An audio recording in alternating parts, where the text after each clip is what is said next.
Howdy folks, it is DIECASTS Buffet here again, and what a huge win for 2311 Racing and Kurt Busch in one of the coolest paint schemes of the entire year. Oh my goodness, one of the most iconic race cars of the season, and very well could be the best one. Kurt Busch wins Kansas in the Jumpman 45 car. Oh my goodness, we need some diecast made of that one, the 1/64 scale. I hope and pray it gets made. And of course, you can pick up the Race Win 124 over there at Circle Diecast. Make sure you use the promo code, and you'll save on shipping with the code Diecast Buffet. Any orders $30 or more. I tell you what, man, I don't know if they're going to make the diecast for it. I don't know, right? It reminds me so much of Denny Hamlin's Jordan brand truck. I think he ran in 2013. Oh my goodness, man. What a cool looking race car. He freaking wins it. Oh, that's awesome. Look, I'm a huge Kurt Busch fan, and I can't not like the guy. I liked when he was at Haas, when he was at Phoenix Racing, Furniture Row Racing, X, Y, and Z. I've always liked Kurt Busch, right? So awesome win. Another winner in the Cup Series, which is always good. Kyle Larson, that was my pick to win. He gets second, but hey, man, he went for it. You know, that's what I like about Larson. He's going for it, right?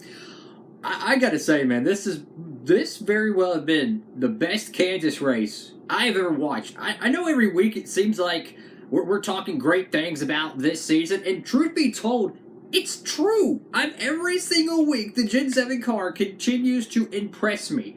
I am just stunned how great of a race this was. It was only a 400-mile race, but it felt like 500 miles of just old-school Gen 4 Winston Cup style racing. The battle of attrition, the tire failures, the part failures.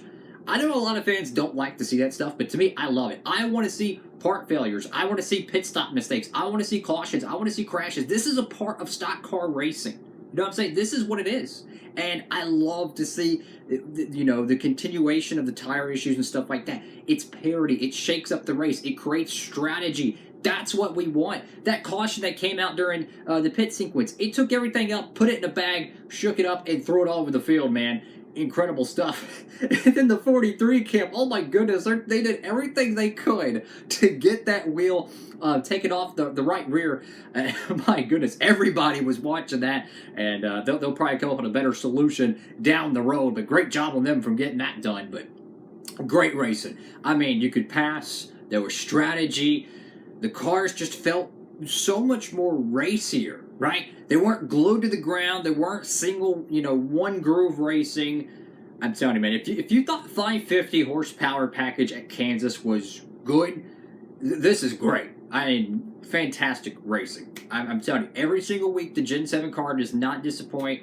I tell you what, man, it just, this car, every single track they go to, maybe the short tracks are a little bit underperforming to the 1.5 miles, which is crazy to say that the 1.5 mile racing is better than the short track racing. It's like a complete upside down of everything we've known for stock car racing the past 15 years, right? You go back to the Winston Cup days, and you watch insert generic Atlanta race, insert generic Las Vegas, Texas, whatever it is. The battle of attrition, you'd get 10, 15 cautions sometimes. Even in the COT Sprint Cup days, it didn't matter what track it was. You go to a track like Texas, basic, right? And you might get 10, 11 cautions with some of the biggest drivers in the sport getting taken out. This is what I think a lot of fans missed about stock car racing. I know I have. And to see it back in the sport and to be actually genuinely happy each week about the racing product we're seeing, this is a great time to be a NASCAR fan. I'm telling you, man, for years, and if you've watched the channel, you would know this, for years, it seemed like the racing just got worse at times. Kansas put on a fantastic show. I would give it a 9 out of 10. It just had the old school vibe to it, right? And Kurt Busch, old school driver, gets it done. And what could be the best paint scheme of the year. And I love seeing drivers win in amazing paint schemes. You think about it, Kyle Busch's the M&M's cookie paint scheme. I love that car. That car is beautiful. Ross Chastain at Coda. That car was fantastic. His Talladega car, fantastic. It's always cool to see a great-looking paint scheme find victory lane. But this is huge for the playoff picture as well, because Kurt Busch, I mean, obviously he's a former champion, but I don't think he's guaranteed he was going to make the playoffs on points. So if he wins and locks himself in, someone just got booted out, and we won't know until the checkered at the Daytona 400 race. And who would that be? We could have seen a big name driver, especially we see Tyler Reddick continue to having more problems.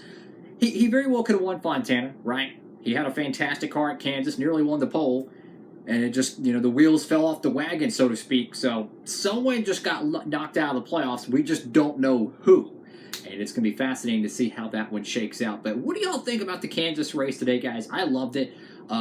It's every single week, guys. This car just performs, man. If you would have put the Gen 6 550 package out there, oh my goodness, man, it would have been significantly worse. Significantly. This style of racing, I don't know what it is, but it is perfect. It is borderline perfect.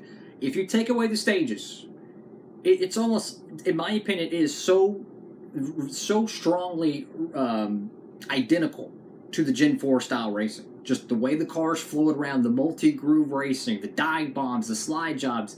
These cars are not playing to the ground. And one of my favorite things that I saw today was when Chase Briscoe, I wish he didn't spin out, right? But when he spun out, the nose of that car did not dig into the grass. I've been saying for years, the problem with the race cars digging into the grass is not, oh, we need to pave all the infields and we need to have Daytona concrete everywhere or asphalt. No, that's not the problem.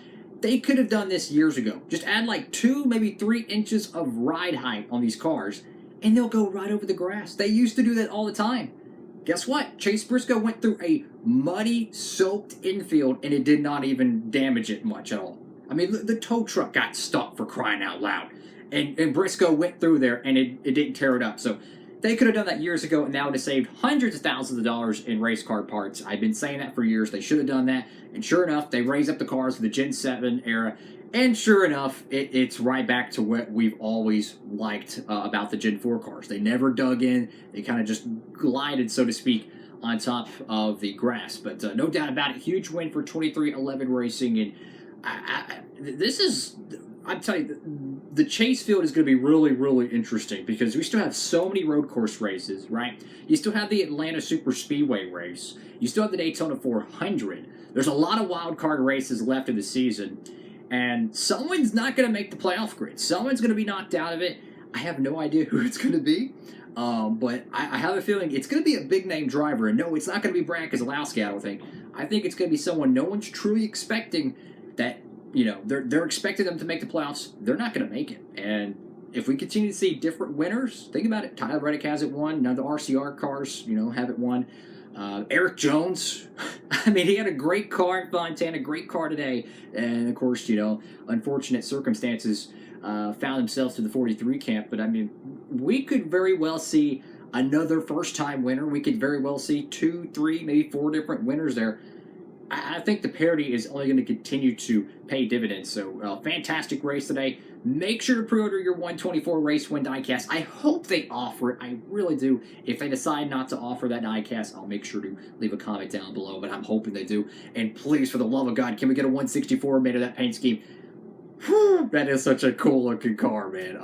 I love it. Great-looking race car. It's going to look better in Victory Lane. Hopefully it has some confetti on that. That would look even better. Thank you all so much for watching the video. Make sure to give it a huge thumbs up, like, comment, and subscribe. And we have the All-Star Race next Sunday. That's going to be a lot of fun. The Xfinity Series is going to be back in action. The Truck Series, they always put on a great show. The trucks over there at the Texas track, so that's going to be a lot of fun. We'll see how that one shakes out. Have a great one, everybody. Diecast Buffet, signing off.